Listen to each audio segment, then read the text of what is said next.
Al-Quran itu diturunkannya apakah memang utuh, komplit ya, satu mushaf langsung gitu ya, sama Allah, atau secara bertahap?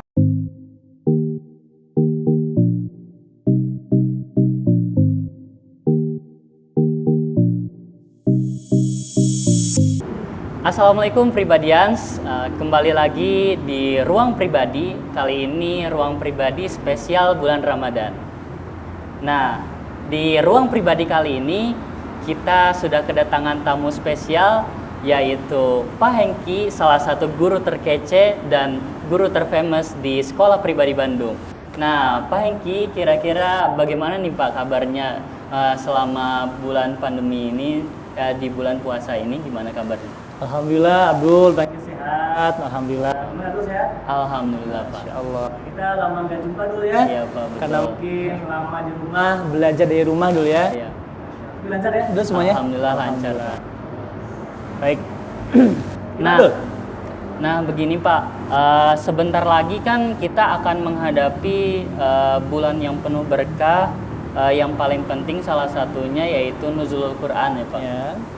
Nah, mungkin ada sedikit hal yang mengganjal di hati saya, terutama dari teman-teman Pribadians juga.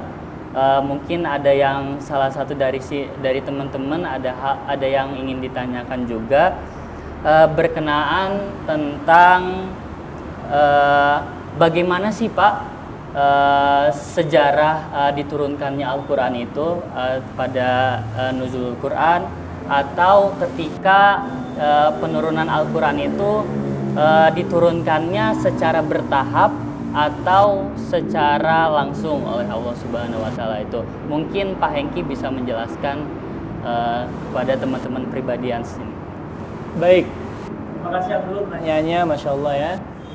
Menarik ya teman-teman sekalian, bahwasanya memang insya Allah sebentar lagi kita akan menghadapi hari yang istimewa, yaitu Nuzulul Quran. Memang ini adalah hari di mana, malam di mana diturunkannya Al-Quran, ya begitu dulu ya. Ya, terkait pertanyaan Abdul dan Pribadian semua mengenai Al-Quran itu diturunkannya apakah memang utuh, komplit ya, satu mushaf langsung gitu ya, sama Allah, atau secara bertahap gitu kan ya. Oke. Yang pertama adalah Pak Hengki akan menjawab berdasarkan riwayat ya, artinya berdasarkan riwayat yang populer, yang masyhur.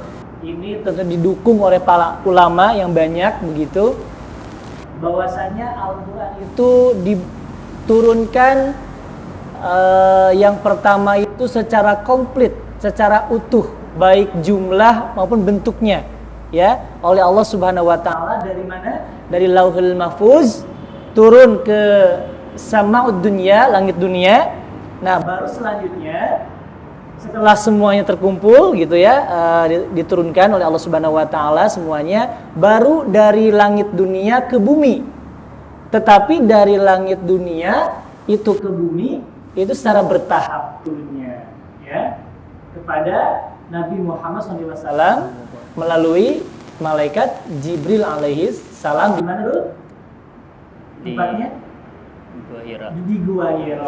Seperti itu ya. Jadi ada dua kali ya. Pertama sekaligus langsung ya, baik jumlah, baik bentuknya, dari Lauhul Mahfuz ke langit dunia, lalu ke bumi secara bertahap di Gua Hira ya, kepada Nabi Muhammad melalui malaikat Jibril alaihi salam begitu ya. Itu dulu secara singkat mengenai turunnya Al-Quran. Begitu dulu. Nah, teman-teman Pribadians, tadi sudah dijelaskan oleh Pak Hengki mengenai sejarah singkat tentang penurunannya Al-Quran tersebut. Nah, di zaman modern ini tentunya kita tidak luput dari kegiatan beraktivitas kita, terutama di media sosial nih Pak. Ya. Nah, ada hal yang ingin saya tanyakan berkenaan tentang bagaimana sih Pak pengaruh kita ketika membaca Al-Quran atau menyebarkan sepatah dua patah ayat Al-Quran ke teman-teman kita di medsos itu bagaimana sih Pak kira-kira? Melalui sosial Iya, media gitu iya. ya. Membaca Al-Quran melalui sosial media, begitu. Baik. Sebelum ke situ, yang pertama pribadian kita kan seringkali membaca Al-Quran menggunakan gadget ya, HP gitu ya, itu boleh, silahkan. Ulama berpendapat itu silahkan, mubah, hukumnya boleh membaca Al-Quran melalui gadget begitu kan. Lalu bagaimana Pak kalau kita membaca Al-Quran itu dipublish melalui sosial media, begitu dulu ya? Baik. Seperti yang kita lakukan ya, Ya, di betul. IG Live ya, OSIS Pribadi Bandung, Masya Allah ya, luar biasa ya. Oke, justru inilah ya, bagaimana kehidupan Islam hari ini berbeda dengan yang dulu. Artinya sekarang ilmu pengetahuan dan teknologi semakin pesat, berkembang begitu ya, dan semakin canggih teknologinya.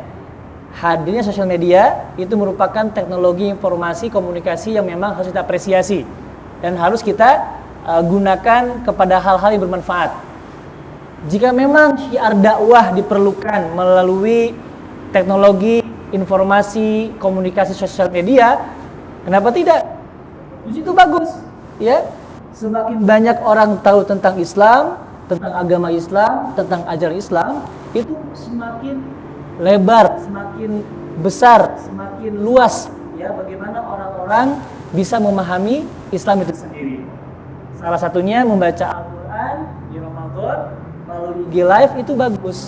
Mudah-mudahan dengan cara seperti itu bisa memotivasi teman-teman juga yang di rumah untuk bisa membaca Al-Quran secara istiqomah, secara konsisten. Begitu Dul ya. Jadi memang ini perlu stimulus, motivasi melalui hal demikian. Karena memang anak-anak zaman sekarang ya, yang milenial nih ya, generasi Z, halo semuanya. Ini kita kalau pakai sosial media kayaknya lebih apa ya? Ya lebih kekinian aja, lebih apa? Ya berbeda dari yang lain, sehingga motivasi pun semakin besar untuk mengikuti. Ya mau lah, alhamdulillah ya. Berbeda dengan baca sendiri mungkinnya itu kayaknya agak males gimana, tapi mudah-mudahan melalui sosial media seperti yang OSIS lakukan gitu ya setiap hari, Masya Allah, ini mampu menginspirasi, memotivasi teman-teman yang ada di rumah untuk semangat membaca Al-Quran bareng-bareng. Tapi ingat ya, niat membaca Al-Quran begitu ya dipublish melalui sosial media, perbaiki niat kita lillahi ta'ala, bukan karena pengen pamer gitu ya, karena baca Quran pengen soleh mungkin gitu ya, jangan ya, harus luruskan niat karena Allah Subhanahu wa ta'ala, niatkan syiar dakwah lillahi ta'ala. Itu dulu kurang lebihnya, Masya Allah ya. Nah gitu tuh pribadians. Tentunya kita membaca Al-Quran dimanapun, boleh itu di medsos, di handphone ataupun di Al-Quran. Tentunya teman-teman pribadians harus meneguhkan niat dan tekad dulu. Apa yang tujuan kalian itu apa? Baik. Nah, mungkin cukup sekian dulu sharing-sharingnya di ruang pribadi spesial bulan Ramadan kali ini. Semoga kita dapat memaknai nuzul Quran kali ini. Amin. Di bulan Ramadan yang penting ini. Insyaallah. Mungkin cukup sekian dan terima kasih pribadians. Wassalamualaikum warahmatullahi wabarakatuh.